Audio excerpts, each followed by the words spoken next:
मेरी जान, अपना दीदार ही करवा दो यार। मेरे दीवानी योनी में देख तो लेते हो। नहीं ना, अपनी पिक भेजो प्लीज़ हानी। नहीं फरकान, पिक नहीं भेजूंगी मैं। देखो 4 माह हो गए, अभी भी आपको मुझ पर यकीन नहीं। यकीन है तो फिर हमारे ताल्लुक को 4 माह हुए हैं अभी। और मेरे वालिदैन को जो पिछले 20 सालों से मुझ पर यकीन है, उसका क्या? मैं पहले ही उनका एतबार तोड़ रही हूँ और नहीं तोड़ना चाहती। ठीक है, जैसे आपकी मर्ज़ी। फरकान जी, मैं बहुत परेशान हूँ। आप कब भेजेंगे घर वालों को?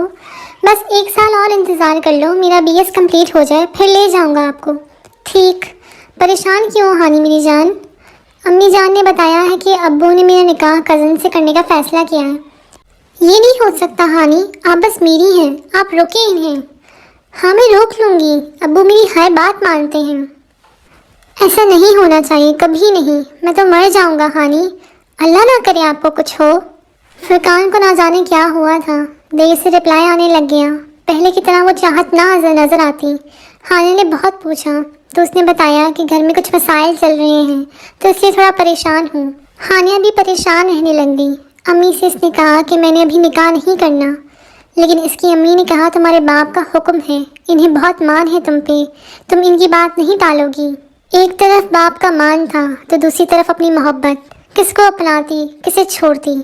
मशरकी लड़कियां ज़्यादातर अपने दिल के अरमान, अपने बुजुर्गों की खातिर पसे पुश डाल के अपनी मोहब्बत को पांव तले रोन कर ससकते और चीखते दिलों के साथ बेबसी की तस्वीर बने वालिदैन का मान का ताज सर पे सजाए रुखसत हो जाती हैं। आनिया को सब कुछ ख़त्म होते नजर आया। इसे अपनी मोहब्बत की कुर्बानी देनी थी, अपने घर वालों की मोहब्बत का पास रखना था। वो तो मोहब्बत में अंधी हो चुकी थी। उसे फरकान जावेद के अलावा कुछ दिखाई ही नहीं देता था। उसे अगली ज़िंदगी बहुत मुश्किल नजर आई। अब इसने खुद भी फरकान से बात करना कम कर दी।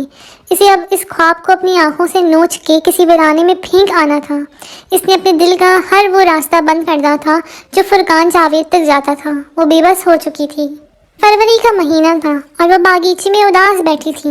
इसे चाहिए था कि वो अपनी माँ को तो इस राज से वाकिफ कर दे, मगर हिम्मत नहीं हो रही थी।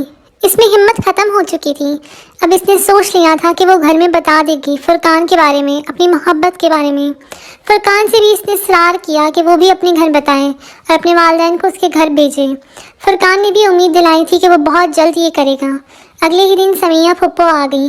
हानिया बहुत उदास हो गई। इनके आने पे पहले वाला जोश और जज्बा सब खत्म हो गया। हानी, मुझे क्यों लगता है कि तुम हमारे आने से खुश नहीं हो? सायरा ने रात को इससे शिकायत की।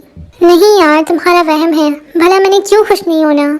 दिल तो कह रहा था कि कह दूं हाँ तुम चले जाओ सब यहाँ से। मैं अब बर्दाश्त नहीं कर सकती तुम लोगों का इधर आना। इनके होते हुए फरकान से बात भी नहीं हो सकती। रात को जब सायरा सो जाती तो वो थोड़ी देर बात कर लेती। उसका दिल चाहता था कि यहाँ से वो कहीं दूर चले जाए जहाँ सिर्फ फरकान हो और वो हो। लड़कियाँ भी कितनी अजीब होती हैं, एक अजनबी की मोहब्बत के लिए माँ बाप की ढेरों मोहब्बतों को फरामोश कर देती हैं। आज 14 फरवरी थी और आज ही इन लोगों ने वापस चले जाना था। तय ये हुआ था कि 2 माह बाद निकाह कर दिया जाएगा। हानी को जिस्म से जान निकलती हुई महसूस हुई, मगर अभी भी उसे उम्मीद थी कि वो जिद करेगी तो अबू मान जाएंगे। सायरा आज उसे बहुत मुश्किलों से बाजार लेकर गई थी और मजबूरन उसे जाना पड़ा। वापसी ये रेस्टोरेंट से खाना खाने की जिद करने लगी तो हानी ने इसकी बात मान ली। खाने को तो उसका दिल नहीं करता था आजकल, मगर एक खुशी थी कि आज वो लोग चले जाएंगे। रेस्टोरेंट में सायरा बार बार उसे कोई ना कोई कपल दिखाती रही। तकरीबन सभी सुर्ख जोड़ों में मलबूस थे। वाह माशाल्लाह, देखो हानी कितनी खूबसूरत हैं दोनों। छोड़ो सायरा, ये सब होता रहता है यहाँ। नहीं नहीं, देखो तो सही, वो अब उसे गुलाब दे रहा है। मैं पिक बनाने लगी हूँ। हानिया की बैक साइड पे वो खूबसूरत जोड़ा बैठा था। तस्वीर बन चुकी थी और अब हानिया को दिखाई जा रही थी। हानिया को अपनी नज़रों पे यकीन नहीं आया। आंखों को झपक के देखा। इसे लगा शायद कैमरे में कोई नुक्स है। इसने गर्दन घुमा के तस्दीक करनी चाहिए। ना ये नज़रों का धोखा था और ना ही कोई नुक्स। उसके सामने उसकी कुल कायनात यानी उसका फरकान बैठा था और उसके साथ बैठी लड़की अब जिसके वो हाथ पकड़ के अपने साहिराना लहजे में बात कर रहा था, वो लड़की भी यूनी की ही थी। हानिया जानती थी उसे, वो केमिस्ट्री डिपार्टमेंट की टॉपर थी। सबसे अलग था। ऐसा कैसे कर सकता था इसके साथ, मगर ऐसा हो चुका था। इसने निकलते ही उसे मैसेज किया। फरकान जी मेरी जान, क्या हो रहा है? क्या होना, अपनी जान की आलम में घर बैठा हूँ, घर में बोर हो रहा हूँ। कैसे वो सब कर लेता था। आप क्या कर रही हैं? अपनी कज़न साथ मैकडॉनल्ड से निकल रही हूँ इस वक्त। अच्छा, इसने सायरा से वो पिक लेकर इसे सेंड की और इससे पहले कि वो कोई और मैसेज करता इसने उसे ब्लॉक कर दिया। अब उसे उसकी हकीकत का इल्म हो चुका था।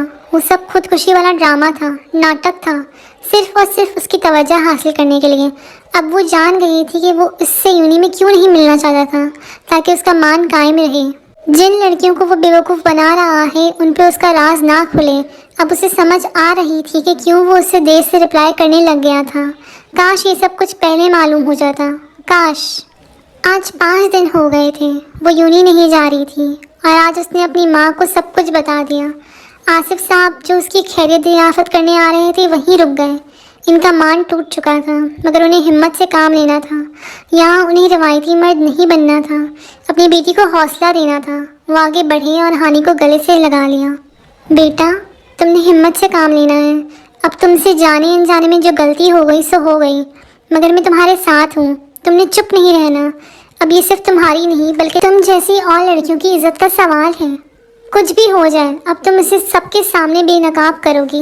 मैं तुम्हारे साथ हूँ, किसी से डरने की ज़रूरत नहीं। दोनों माँ बाप उसे हौसला देके जा चुके थे और अब वो खुद से अज़्म कर रही थी कि वो इसे सब लड़कियों के सामने बेनकाब करेगी, चाहे इसके लिए उसे बदनामी मोल ही क्यों ना लेनी पड़े। आँख खुली तो मंजर धुल गए सारे खादी। आँख खुली तो मंजर धुल गए सारे खादी। एक अरसा जो तेरे धोखे में जिया था। पिछले 6 माह से वो जो ख्वाब देख रही थी, जिस ख्वाब के पीछे दीवानावार भाग रही थी, आज उसे पता चला कि वो ख्वाब नहीं सिराब था, इंतहाई खौफनाक सिराब। और हम सिराब के पीछे भागते भागते हकीकी मोहब्बतों को फरामोश कर देते हैं। वो उस लड़की को जानती थी, वो केमिस्ट्री डिपार्टमेंट की लड़की थी। अब उसे पता था कि उसे क्या करना है।